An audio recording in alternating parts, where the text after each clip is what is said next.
High, good morning. আজকে 27 তারিখ আর রুটিতে আজকে আমাদের সেকেন্ড দিন। সকালবেলায় ঘুম থেকে উঠে আমি অর্ধেক রেডি হয়ে, ও একদমই রেডি না হয়ে আমরা খেতে বসে পড়েছি চিকেন চাও। এই জীবনের প্রথমবার ঘুম থেকে উঠে চিকেন চাও খাচ্ছি। হ্যাঁ, তুমি খেয়েছো? না। রেডি হয়ে বেরিয়ে পড়েছি হোটেলের বাইরে। ওমা, বাইরে এসে দেখি একেবারে রোদ ঝলমলে আকাশ।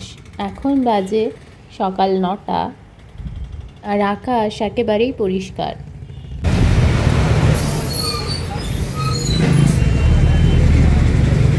এখানে সকালে এত রোদ যে মনে হচ্ছে বেশি করে বেরিয়ে গেছি।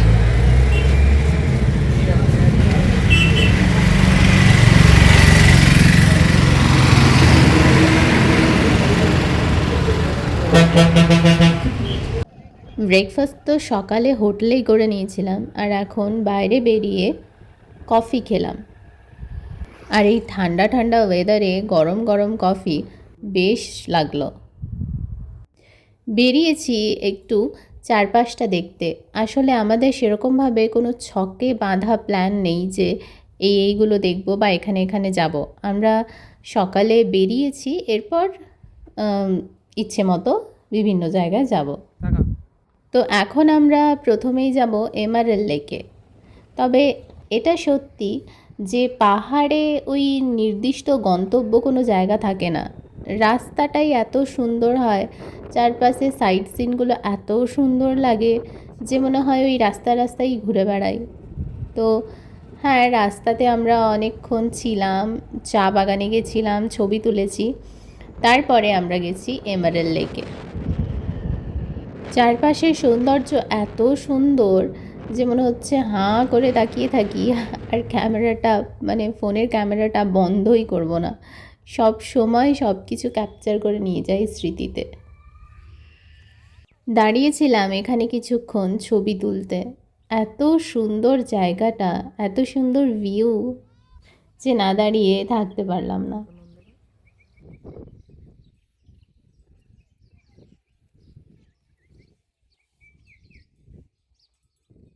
এই যে পাশেই রয়েছে রেল লাইন, যেখান দিয়ে টয় ট্রেন চলে।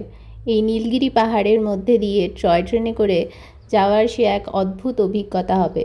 কিন্তু দুর্ভাগ্যবশত আমাদের টিকিট পাওয়া সম্ভব হয়নি, কারণ এই টয় ট্রেনের টিকিট পায় 2 মাস আগের থেকে কেটে রাখতে হয়।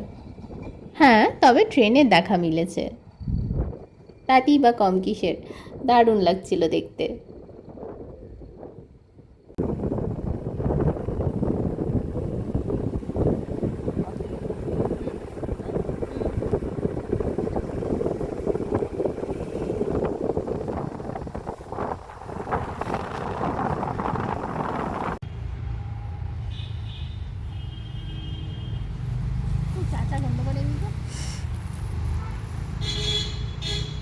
যা ওইটা দিয়ে যা, ওইটা দিয়ে।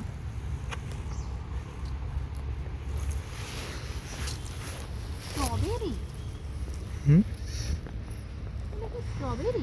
না না,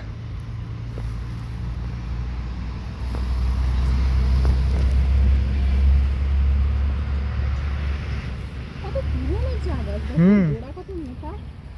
হুম, তো এগুলো তো একবার লাগায় বারবার হয়। ভালো লাগছে, একটাই চা বাগান খোলা।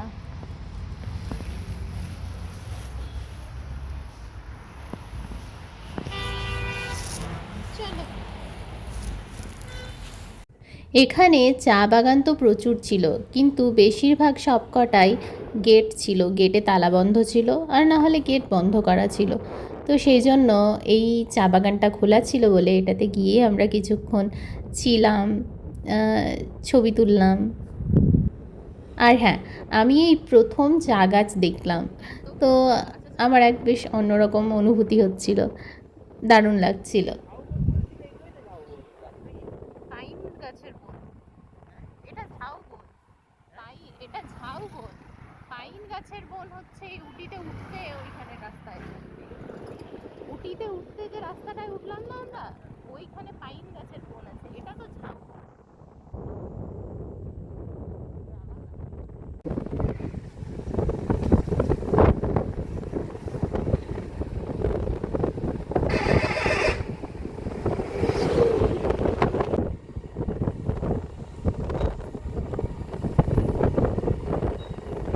জোর,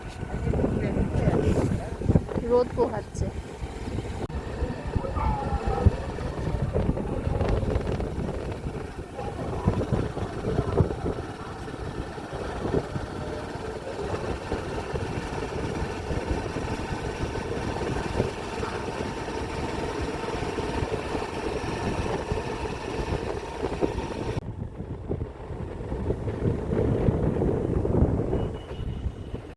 পাহাড়ের আঁকাবাঁকা রাস্তা আর রাস্তার দুপাশে বসতি আর বিভিন্ন রকম সবজির চাষ। এখানে জীবন একেবারে অন্যরকম। মনে হচ্ছিল বাড়িই যাব না, এখানেই থেকে যাই।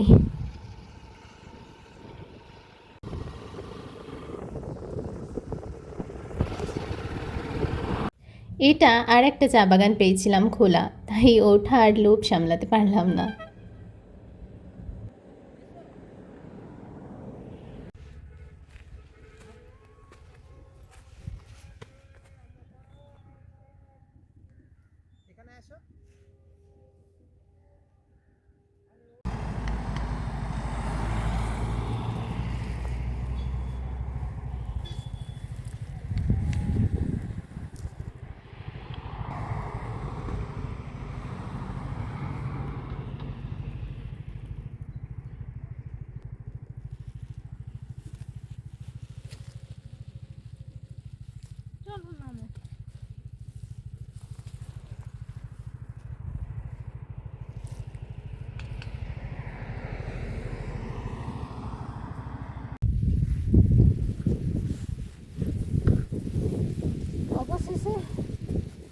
অবশেষে এমআরএল ড্যামে পৌঁছেছি। আমার মনে হয় এটাতে নিচে নামা যায় না।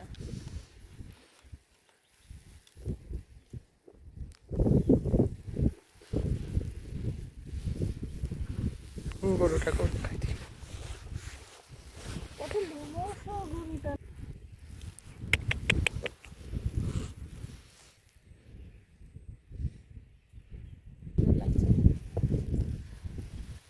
এদিকে আমার বাড়িও তো, বিকালে বাইরে বসে চা খেতাম।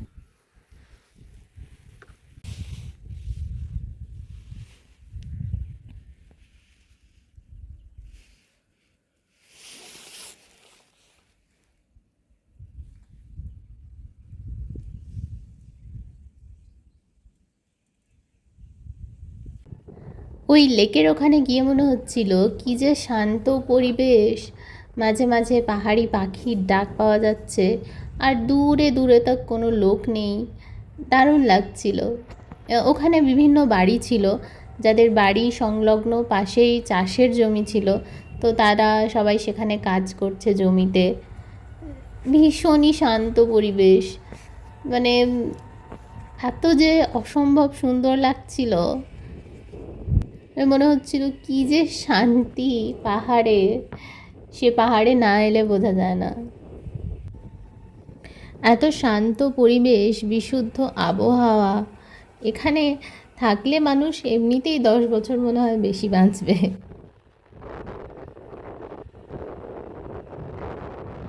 এখান দিয়ে বয়ে চলেছে একটা সরু নদী, যদিও আমি এর নাম জানি না।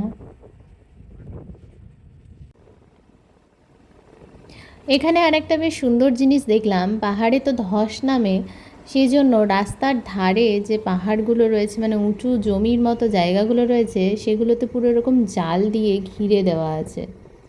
এই যে এটা পুরোটা এরকম কিছু আর্টিফিশিয়াল ঘাসের মতো আর জাল দিয়ে ঘেরা। আবারও এক অসম্ভব সুন্দর দৃশ্য দেখে দাঁড়িয়ে যাওয়া।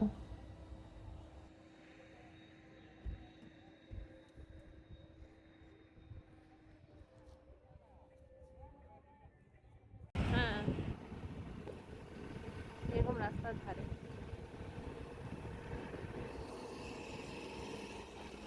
মাঝে মাঝে রাস্তার ধারগুলোতে এত ঘন জঙ্গল গাছে ঘেরা যে বেশ ঠান্ডা লাগছিল রাস্তা দিয়ে যাওয়ার সময়, মানে পুরোপুরি সূর্যের আলো এসে পৌঁছাচ্ছিল না।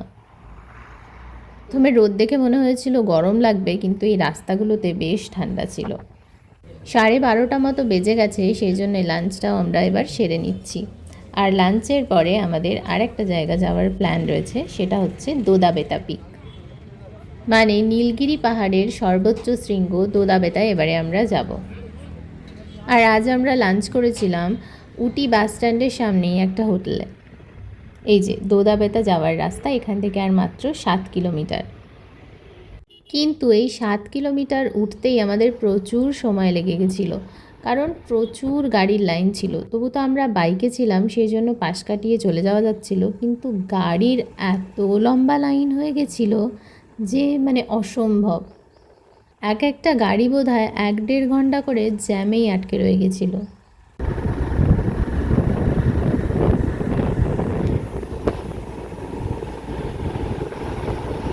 দোদাবেতা 3 কিলোমিটার।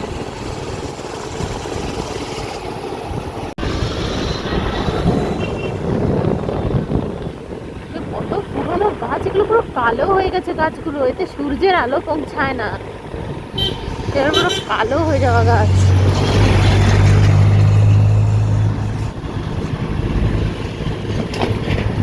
কি গো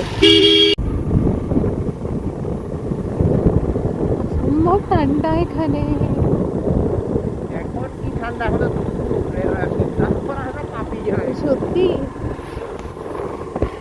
দেখো সব থেকে উঁচু জায়গা, আশেপাশে এর থেকে বড় আর পাহাড় নেই।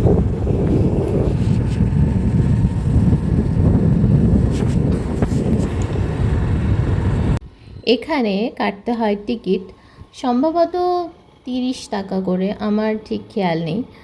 তো এখান দিয়ে এবার শুরু হয়েছে দোদাবেতাতে ওঠার রাস্তা।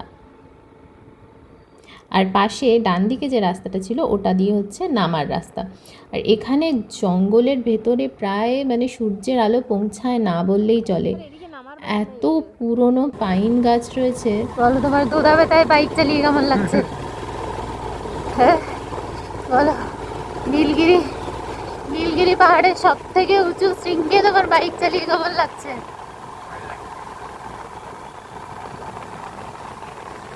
প্রচন্ড ঠান্ডা। এই গাছগুলো মানে বছরের পর বছর রোদ না পেয়ে নিচটা কালো আর শ্যাওলা হয়ে গেছে।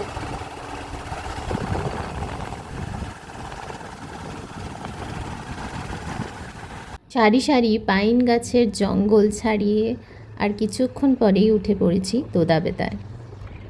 তো প্রথমেই গাড়ি রাখার জায়গা ছিল, তারপর রয়েছে এরকম একটা বাজারের মতো, যেখানে প্রচুর জিনিসপত্র রয়েছে, শীতের বস্ত্র, খাওয়া দাওয়ার জিনিস রয়েছে, ফ্রিজ ম্যাগনেটস রয়েছে, আরও শোপিস টাইপের জিনিস রয়েছে, গিফট, আর রয়েছে প্রচুর চকলেটের দোকান, চায়ের দোকান।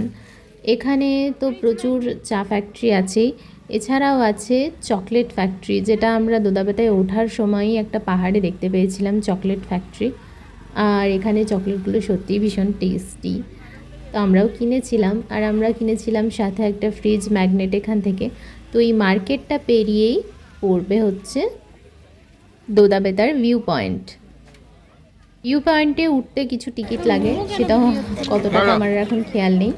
তো আমরা চলে এসেছি ভিউ পয়েন্টে। পর্বতের সর্বোচ্চ শৃঙ্গে আমি মোমো পাবো এক্সপেক্ট করেছিলাম, আমি ভাবিনি এখানে ম্যাগিও বিক্রি হচ্ছে, কিন্তু এখানে যে ইডলি বিক্রি হবে আমি বুঝতে পারিনি, মোমো নেই।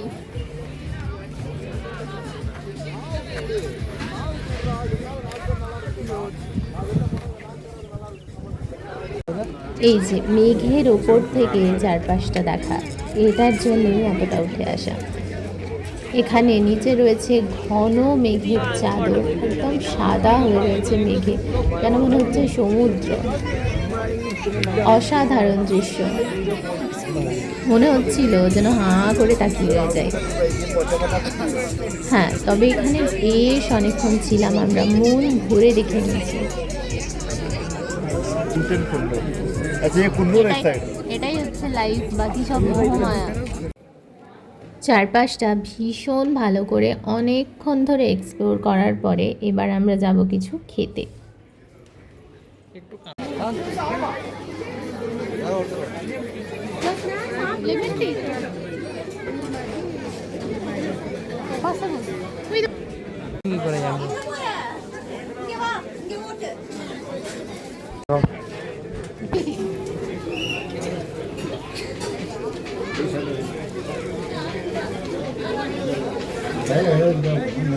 তামিলনাড়ু গভর্নমেন্টের দোকান। এই দোকান থেকে লেমন টি খেয়ে তারপর বাড়ির সকলের জন্য অনেক চা কিনে এবার এখান থেকে বেরিয়ে পড়ব। সত্যি বলতে বেরোতে তো ইচ্ছে করছিল না, মনে হচ্ছিল আরও অনেকক্ষণ থাকি, কিন্তু এই রকম জায়গায়, এরকম মন ভরানো জায়গায় সময় যেন একটু বেশি তাড়াতাড়ি পেরিয়ে যায়। লোদাবেতা থেকে বেরোনোর পথে খেয়েছিলাম কিছু একটা চাট, যেটার নাম জানি না, কিন্তু বেশ টেস্টি ছিল। এটা বাদামের।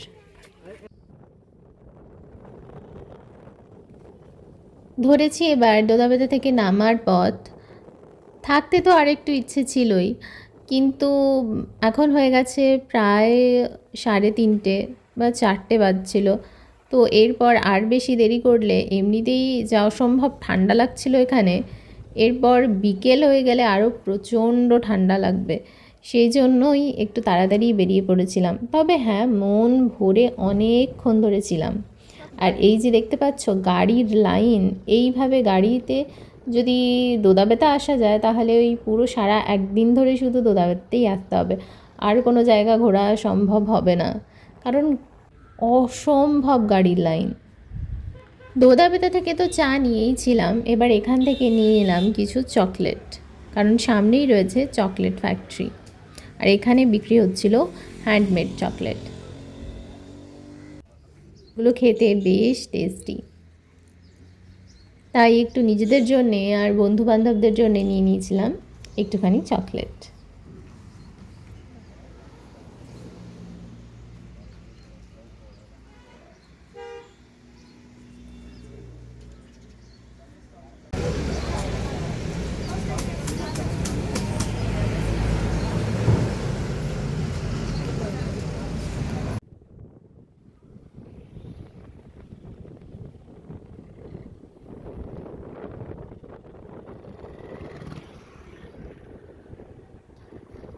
আগেই বলেছিলাম আমাদের সেরমভাবে কোনো প্ল্যান নেই যে এখানে এখানে যাব। তো এবার দোদাবেতা থেকে নামার পথে তখন বাজছিল বিকেল ওই 5টা মতো, আর এখানে সন্ধে হতে তো অনেকটাই দেরি হয়। সেজন্য ভাবলাম তো চলো, এখানে একটা বোটানিক্যাল গার্ডেন আছে যেটা খুব ফেমাস, তো সেখানেই যাওয়া যাক। এই হচ্ছে বোটানিক্যাল গার্ডেনের গেট, আর এই টিকিটের লম্বা লাইন দেখে প্রথমে তো আমরা ভয়ই পেয়ে গেছিলাম, কিন্তু অবশেষে টিকিট কেটে আমরাও ঢুকে পড়লাম। বেশি দেরি হয়নি। আমরা ভিড় ঠেলে বোটানিক্যাল গার্ডেনে ঢুকে পড়েছি টিকিট কেটে।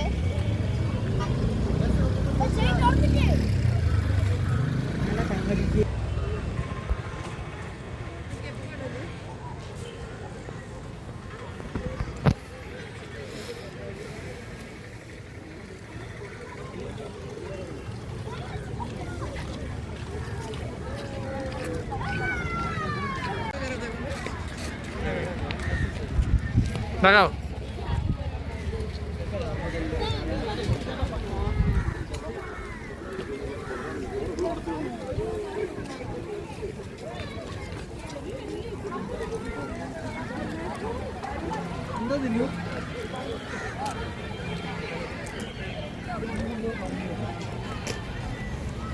জানি না কেন, মানে ওই বিকেল হওয়ার পর থেকে এখানে এত প্রচণ্ড ওয়েদারটা চেঞ্জ হয়ে গেল, এত প্রচণ্ড ঠান্ডা পড়ে গেল যে বলার নয়। এখানে লাগছিল প্রচণ্ড ঠান্ডা।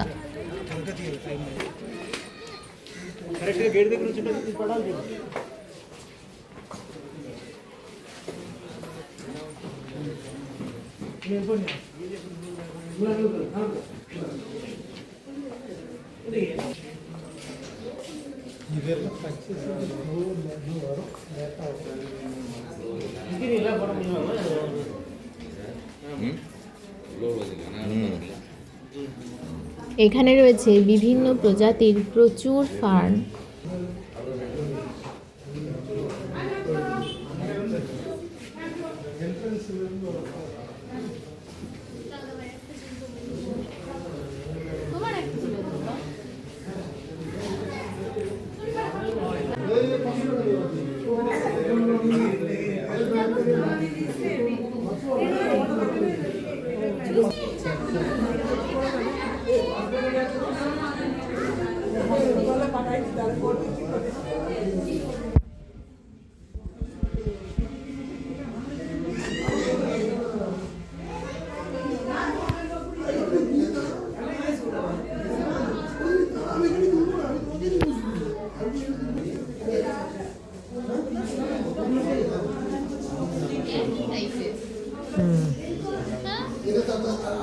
ಕಾಸ್ಟಲ್ಲಿ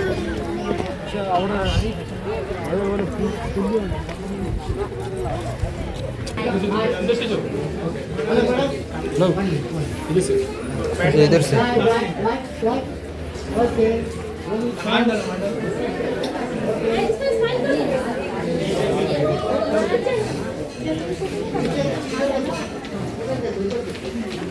నేను ఎందుకు తులనా ఉంది मेरा टॉप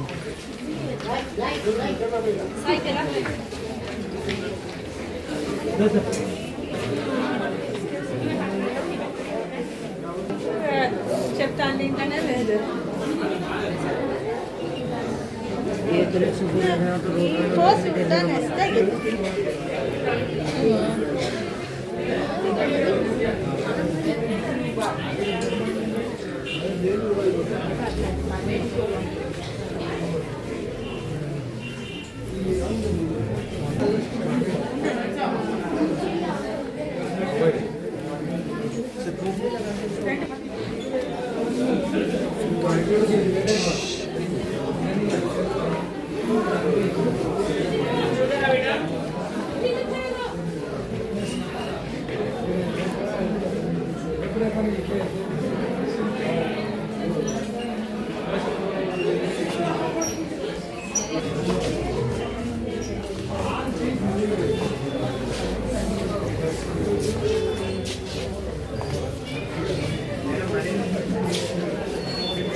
এগুলো দেখো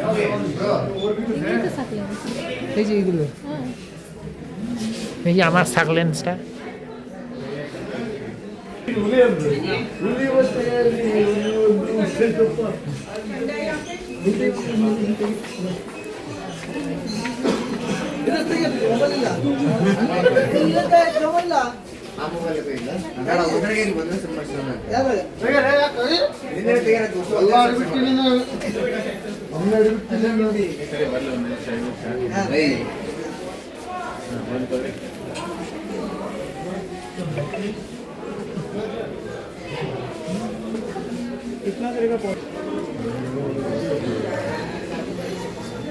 এখানে রয়েছিল বিভিন্ন প্রজাতির প্রচুর রকমের ফুলের গাছ, দেখে একেবারে মনটা জুড়িয়ে যাচ্ছিল।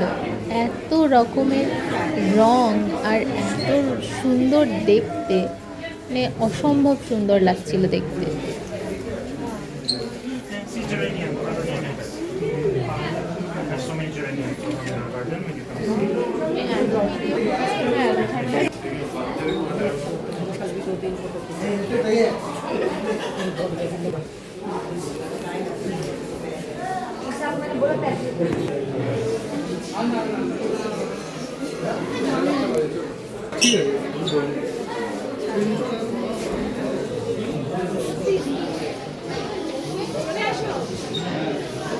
দেখো এইটা এইটা কোনটা?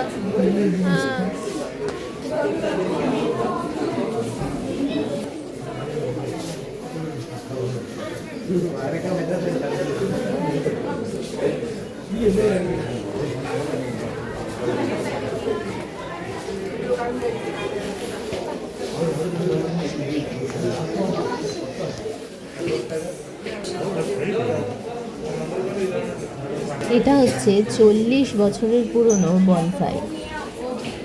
এখানে রয়েছিল আরও অনেক পুরনো বনসাই, কিন্তু ওই 40 বছরের সব থেকে পুরনো বনসাই।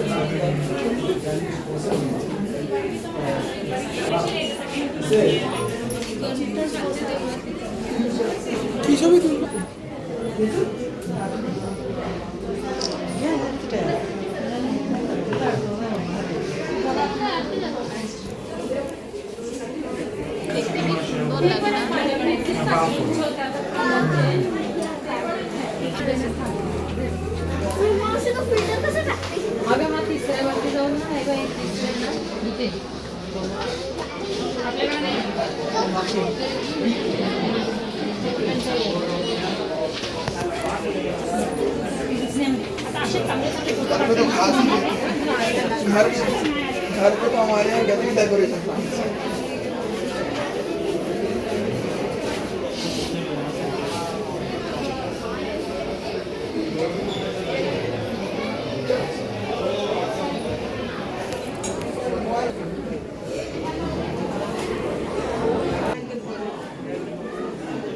দেখি আমার গোল্ড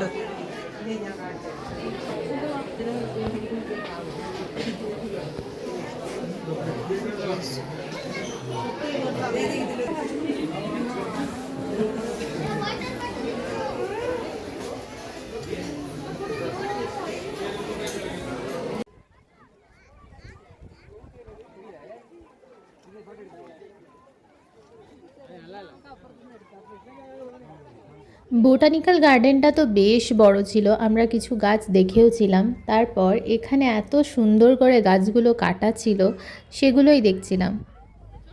কিন্তু বাইরে লাগছিল প্রচণ্ড ঠান্ডা, মানে অসম্ভব ঠান্ডা লাগছিল। বিকেল হওয়ার পর থেকে এত ঠান্ডা বেড়ে গেছে যে বলার নয়।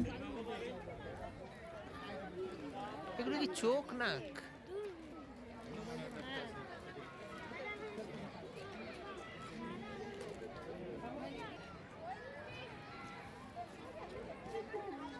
এই দেখো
असं लागून ना असं टुलूक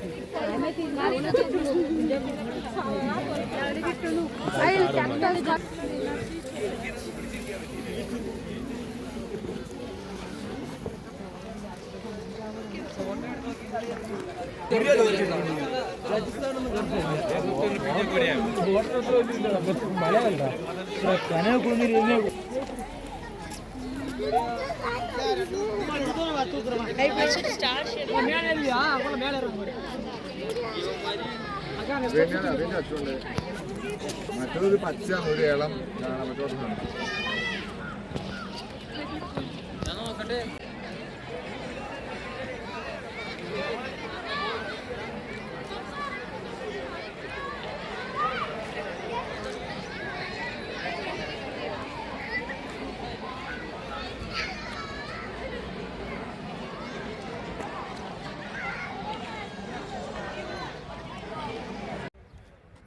আরও বেশ কিছুক্ষণ থাকার পর, চারপাশটা দেখার পর অনেক নতুন জিনিস দেখলাম, অনেক কিছু দেখলাম। তো সেসব দেখার পর এরপর আমরা এখান থেকে বেরিয়ে যাব। আর একটু থাকার ইচ্ছে ছিল, কারণটা 6:30 পর্যন্ত খোলা। বেরিয়ে খাচ্ছিলাম আমরা ভুট্টার চাট। আমি এর নাম ঠিক জানি না, তবে ওই ভুট্টা দিয়ে বানানোই চাট। বেশ টেস্টি, দারুণ টেস্টি ছিল।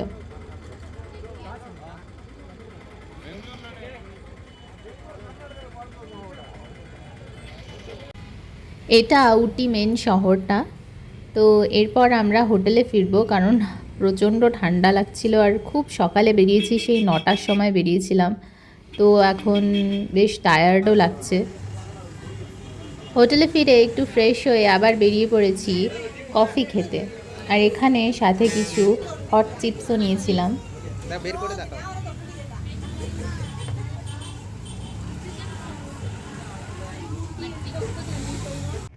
তারপর পাহাড়ি রাস্তায় এমনি একটু হাঁটছিলাম সন্ধ্যাবেলা। আর ওই যে দূরে দেখা যাচ্ছে একটা চার্চ। এখানে দেখা যাচ্ছে দূর থেকে প্রত্যেকটা পাহাড়ে আলো জ্বলছে, আলাদা আলাদা শহর, মানে এখানে এলাকা রয়েছে। তো দূরে দূরে পাহাড় দেখা যাচ্ছে, তাতে আলো দেখা যাচ্ছে, বেশ সুন্দর লাগছিল। মনে হচ্ছিল এখানে খানিকক্ষণ বসে থাকি, কিন্তু বাইরে এত প্রচণ্ড ঠান্ডা লাগছিল, বসাটা একটু চাপ মনে হচ্ছিল। সত্যি বলতে কি এখানে আরও একটা দিন আমাদের থাকার ভীষণ ইচ্ছে ছিল, কিন্তু আমরা ভালো হোটেল পাইনি। যে হোটেলটা পেয়েছিলাম সেটা থাকার একেবারেই ভীষণই অসুবিধাজনক। সেখানে গরম জল পাওয়া যাচ্ছিল না এই ঠান্ডার মধ্যে, তো সেটা একটু থাকা চাপের ছিল। সেই জন্যই আমরা কাল সকালেই বেরিয়ে যাব উটি থেকে। আর এখন আমরা এসেছি এখানে ডিনার করতে। আমরা প্রত্যেক দিনই এখানেই ডিনার করতাম। এইখানে ভীষণ টেস্টি খাবার বানানো নি। আজকেও নিয়ে নিয়েছি মিক্সড ফ্রাইড রাইস। তো চলো আজকের মতো টাটা, দেখা হচ্ছে খুব তাড়াতাড়ি নতুন একটা ব্লগের সাথে। কাল যাচ্ছি উটি থেকে মাইসোর।